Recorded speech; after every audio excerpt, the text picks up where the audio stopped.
Thank you. Thank you for having me. I'm so honored to be here. And Pohang is like my second home. I miss Pohang a lot. Dr. Gunchoy, thank you very much for inviting me. And let's start. So the title of my talk is Meet the Though biportal endoscopic surgery is not that new. It has recently developed a very important surge in the last, I would say, 5 years or so. The interests are many, and we will try and show you why, on my personal behalf, this interest has become more available. So, endoscopic spine surgery is not just a technique, it's actually a platform that facilitates optimal visualization and maximum conservation of healthy tissue. So, with that in mind, I would like to review a little bit of how unilateral biportal endoscopic surgery developed in this very brief timeline. Actually, both full endoscopic spine surgery approaches came from the same background. We developed endoscopic surgery through percutaneous approaches. So before we put the scope in, we used to put instruments with just the aid of X-ray machine. So in the early 90s and late 80s, Dr. Kambin, obviously we all know how he developed and found this safety corridor that we now known as the Kambin's triangle, that usually now it's a reference. We use bony structures as landing points, but Kambin triangle is a very important structure because it aid in developing the first scopes. So that's where percutaneous shift to letting the eye of the surgeon go into the surgical field. So as you can see by the yellow-orange shadow there, there's an arm that is growth and separated in parallel with uniportal techniques, which developed in the mid 1990s, believe it or not, in Latin America, in Argentina, with Dr. D'Antoni. He is the first who published the unilateral biportal endoscopic approach. And then afterward, the technique was further developed by Dr. Ghaffar Abdul and one of my mentors, Dr. Om Jin Hua. So from there on, about 2003, early 2000s, up to now, both full endoscopic spine approaches have developed in parallel. As you can see, up to 2023, and UBE still continues to grow, but in parallel. So the ultimate goal of any full endoscopic spine surgery is to obtain minimal disruption of healthy tissue, expanded angle view of field of view, and be efficient in correcting pathology. So with that in mind, there's only really two full endoscopic spine surgery techniques. There's the uniportal, which enables the typoscope to have a working channel, so we can use it to put instruments in, and the biportal technique, which gives the surgeon a little bit more of ease and freedom of movement of both hands. And so in biportal, the main characteristic is that one portal is used for the scope and the other portal is used as a working channel. So one of the main advantages, as I mentioned before, is the freedom of movement. So as a surgeon, you don't feel limited by the working channel of a uniportal scope. And this is because the optics is separated from the working channel. So it gives you a better view due to the larger size lens. So it also has the advantage that has a larger working channel, so you can put regular neurosurgical instruments as you would use in any spine or open spine surgery. And it's also very familiar to the surgeon, to the spine surgeon, because it mimics very similar to open surgery. So the main indications or the advantage that differentiates from uniportal, it aids to better and to improve fusion technique, stenosis cases, also with multiple level pathology and multi-level surgery when we need to approach more than two adjacent levels. Biportal comes in handy. Even though you need two incisions, you can share one of the incisions when you go up or down. So in this comprehensive review, the recommendations for either uniportal or biportal is as follows. I'm sorry, depending on where the pathology is, either central, lateral recess, foraminal, or extraforaminal, we have different approaches. So for central and lateral recess, we can share both the interlaminar approach. And also the transforaminal approach can be aided for foraminal pathology and obviously extraforaminal pathology. So biportal surgery, it's a type of interlaminar approach. So it would be very helpful in central spinal pathology and also a little bit of lateral recess. And we're going to get into the foraminal and extraforaminal in another slide that I would like to talk about it. So biportal is a type of interlaminar approach. It does not replace uniportal. It's just another tool to utilize. It is appropriate for a broad indications with its own benefits and challenges. It's also very beneficial for centrally located pathology, including stenosis and fusion cases, and not the ideal approach for extraforaminal herniations, foraminal stenosis, thoracic cases, cervical cases, compared to uniportal approaches. This is, I mean, I don't mean to say it's not indicated, it's just not ideal. It can be done, and many surgeons do it for cervical, thoracic cases, and also extraforaminal, because you can approach with a far lateral approach. But that's another chapter for more advanced cases. Very early on, when I was in Korea during my training, I realized there's a huge difference in the type of patients we see in America and that we see in Asia. For instance, in South Korea, by this update, which is not very recent, but until 2017, the obesity rate in South Korea is just 5%, compared to almost 33% of obese patients in Mexico. So as you can see, the type of patient we have at the OR are very different than the type of patients I learned on and I used to aid in operating in Korea. So putting that in hand, this is one of my first cases I operated with biportal endoscopic surgery. It's a 23-year-old young man. I had to do a rehearsal first and do level marking because he was a very big patient, a little bit over 400 pounds. That means around 220 kilograms. So he was a very problem patient because of his size. But even though the size was a problem, we didn't have any problem there. Longer instruments through an interlaminar approach to treat a congenital stenosis case, a two-level congenital stenosis case, and the patient came out very good after that surgery. So how it's done, one side approach, two portals. Obviously, I will repeat, one portal is used very similar to arthroscopic surgery. So one is for the scope, the other is for specialized instruments. And even though it's two portals that are used, it is still a one-handed surgery. Why? Because the surgeon is able to use only one hand for instruments, even though with the other hand, he is holding the scope. That scope is not for work, it's just for optics. So believe it or not, this was my instrument set. Only 3 instruments. We had a double dissector, we had a muscle elevator, and we have a very important nerve retractor. So that was it. That was what we had back then. And we had a basic 4mm scope. We used to put in the 0-degree scope, the 20-degree, and the 70-degree scope. We had a diamond and cutting burrs, and we obviously had different kinds of RF probes.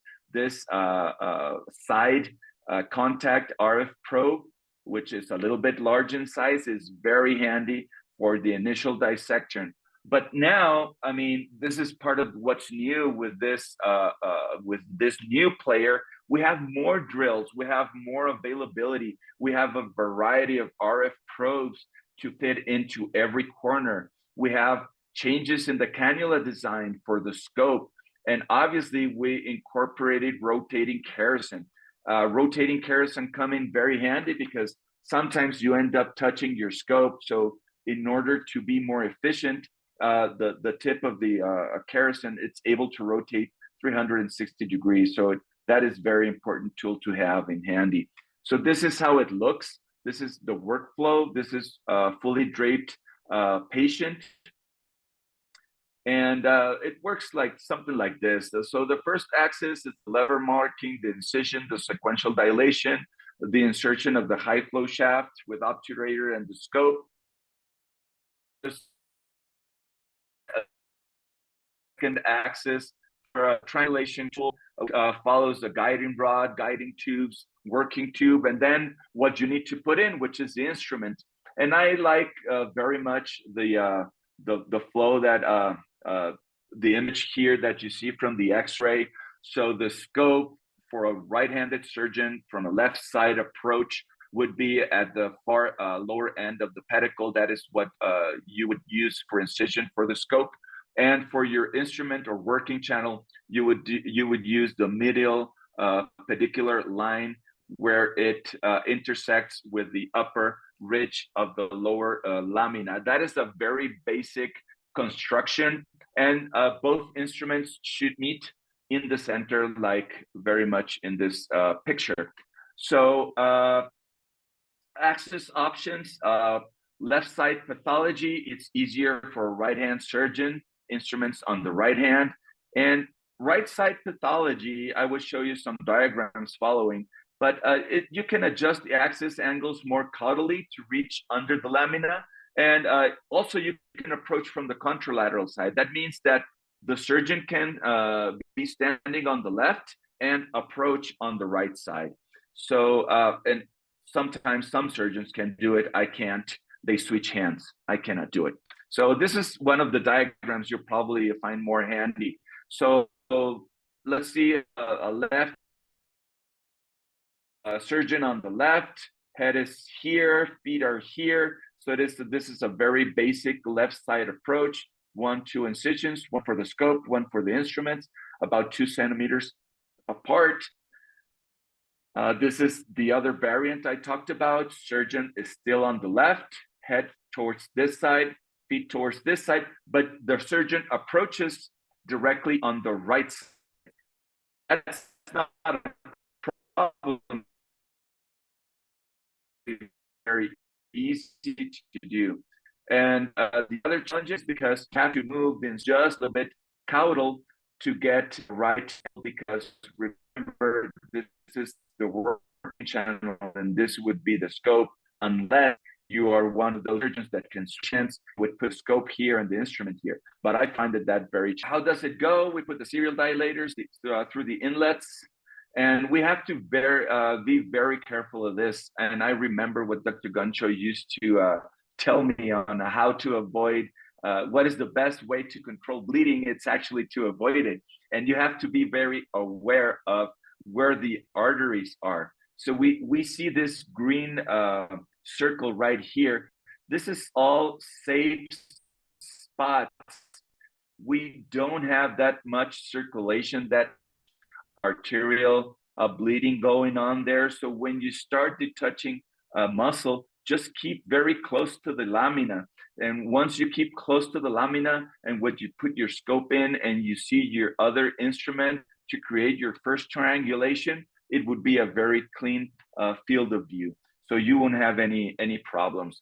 So the next step is to do muscle detaching. This instrument looks very big, but it's actually very delicate because it is very easy to control with your hand. So it's almost like the tip of your finger that you can feel very well with this blunt tip, and you can use it to contour the upper part of the lamina, the lower part of the upper lamina, and then detach that fine muscle attachments to that bone so you can create first space. And then comes in putting the instruments. So remember, a right-handed surgeon will hold his instruments with the right and the scope with the left, like it looks in the picture. And now, as I told you, we have this very interesting cannulas that have very small cuttings there to direct the water flow. And that actually helps in the dissection. So it keeps the view of field very clear, and it is very easy to identify. So this is what we're looking, and we're going to see a couple of examples and clinical cases and see how everything comes together. So we keep a normal saline flow between 30 and 40 millimeters of mercury. Usually water arthroscopy water pump. You can use gravity, but I feel more at ease with a water pump. And it's the same steps. Do the bone work first, leave the ligamentum flavum second, so you can identify the lamina here, the flavum already all dissected. So let's go ahead and see an example. So this is an L4-5 spinal stenosis of grade 1, stable spondylolisthesis, a very straightforward case. So we're going to do a contralateral sublaminoplasty. So it's a bilateral decompression, which we're going to start a right side approach at L4-5. This is the pre-op MRI. You see, it's a very straightforward, basic stenosis case. Very familiar with the pathology, with the images. And this is the CT scan. Also, that you can see that most of the pathology is onto the contralateral left side. So this is the basic level definition. The dilators coming in with the muscle detachment tool. So this is basically what we're going to do. We're going to do an ipsilateral decompression and then go over the top and do a bilateral decompression. And the video as follows. On the lower part of the screen, you see the images for a uniportal approach, but it's basically the same. As you can see, before the rongers came in, I used a correct. You see the side contact RF probe. Most of the ipsilateral decompression is already done, and we're going to follow through the midline and go to the contralateral side. We see some of the flavum up there. We use the RF probe, some of the kerosene to remove the excess and thick ligamentum flavum. And as you can see, I'm using a cutting burr with a protection sleeve right here at the bottom, which is very important. And I can go very to the other side. See all this space that here. This is the dura invisible. So it gives the surgeon a very clear image of what he's doing, and that avoids accidental damage of healthy tissue. So this is the post-op decompression. As you can see, there's very little or none muscle edema. You can't distinguish any incision there. The level is fully decompressed on the axial view. The fully restored and fully decompressed thecal sac right there with a small tube for drainage. And we're going to jump over to another more advanced technique, which is the cervical unilateral biportal endoscopic decompression. And the cases of a 39-year-old young male with chronic cervical pain and left side shoulder pain, 1 week of acute severe pain with a scale of 10 to 10 that radiates to left arm, unresponsive, no pain relief with meds and therapy. So on physical exam, we have hypoesthesia on left C7, left elbow extension 405, and DTR, and then reflexes are not specific. So this is the MRI. The pathology is also very straightforward and very. The idea is to do a small laminotomy to remove that disc. So The problem list is a left C7 radiculopathy with a posterolateral herniated disc at C6, C7 level. So the surgical plan is the biportal endoscopic cervical decompression with a C6 and 7 left lamina foraminotomy with disc fragmentectomy. The difference between the cervical and the lumbar spine is at the cervical, we do have to be a little bit more precise. Even though it is safe to introduce the instruments, I like to use a needle placement first on the AP to just identify the space and double check in the lateral view that we're okay. And we do same incision and start the dissection just exactly as we did with the lumbar spine. And we do the triangulation last with the introduction of the scope, and they meet with the dissector to do the triangulation of the instruments. So this is the image and the orientation we will be looking at. We will be working right here at that intersection. And this is the video from the surgery. We got medial, lateral, caudal, and cephalad, as you can see. So it's a very similar surgery to what we do with a mini open lamina foraminotomy. In this case, we have constantly water flow, cleaning our field of view, and we can easily use the Kerrison to keep it safe. More advanced and more experienced surgeon use the diamond burr all of the time, which I find it more safe now than when I used to do my first cases, because you don't put any pressure on the thecal sac. And obviously, we all know that in the cervical segment, the spine is very itchy about having that extra pressure. So we are coagulating and using that RF Pro to clean our view. And as you can see now, we have a very clean and straightforward approach. We use that curette to elevate the flavum, and we managed to reach and put the hockey stick and to start remove that needed. As you can see, the neural elements are very rarely manipulated, so it is very safe to use that hook to remove the disc. You can tell one there are many things to criticize. I open a bit more own.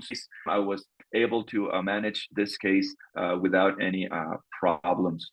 So this is the exiting nerve root right here, and we're looking to see if there's more fragments.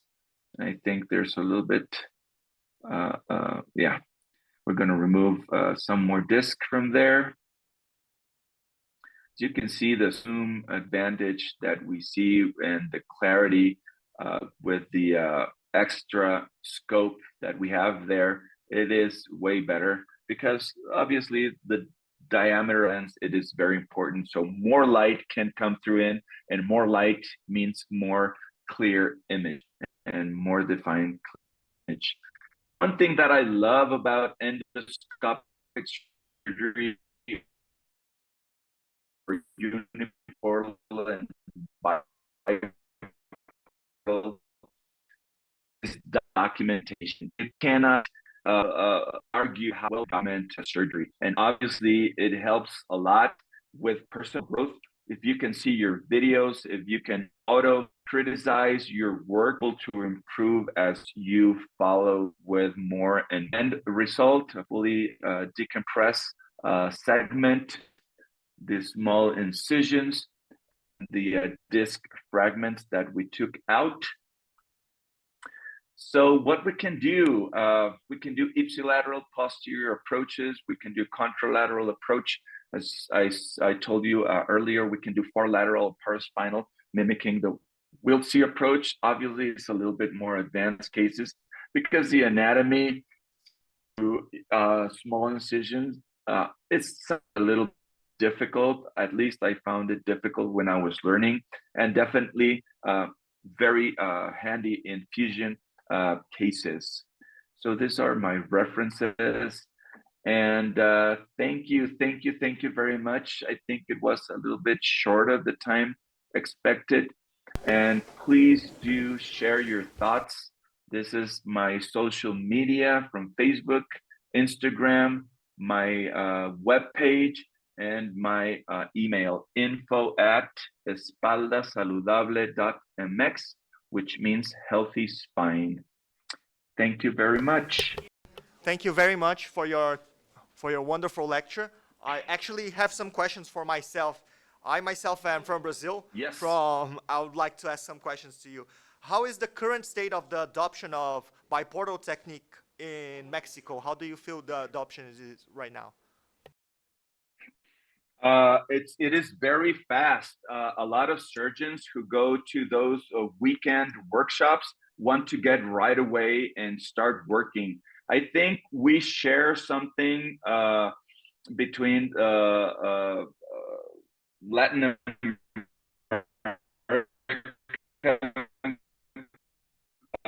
countries is that we are still countries in development. Technology available, such as we have in South Korea and other Asian, more developed countries, medically speaking, about technology like we do have in the US. So biportal technique is a very friendly technique because you can actually make your instruments out of an ordinary arthroscopy set. So you just need a little bit of creativity, and you can use the regular instruments you use for spine surgery, and you can start right away. So you actually don't need those upgraded instrument sets that we now have available, which I didn't have when I was learning that technique. So I think that makes it for a very friendly and approachable technique. And I think that's why many countries in Latin America. If you allow me, I'll make a second question. What do you believe are the challenges we'll face for the biportal technique to ground break in Latin America and in Mexico? Oh, definitely. I think teaching is very important. One of the challenges and problems we are now facing is we are seeing a lot of complications because surgeons think that it is very easy, and with just attending a short weekend course and maybe seeing one or two cases, they can go right ahead and do the technique, and it doesn't happen that way. So we have to be very aware and in both not to lose the enthusiasm that new surgeons want to keep to that they need a very specialized and specific training. Thank you very much for your time and for your wonderful lecture. It's a pleasure to have you today again. Thank you. Thank you.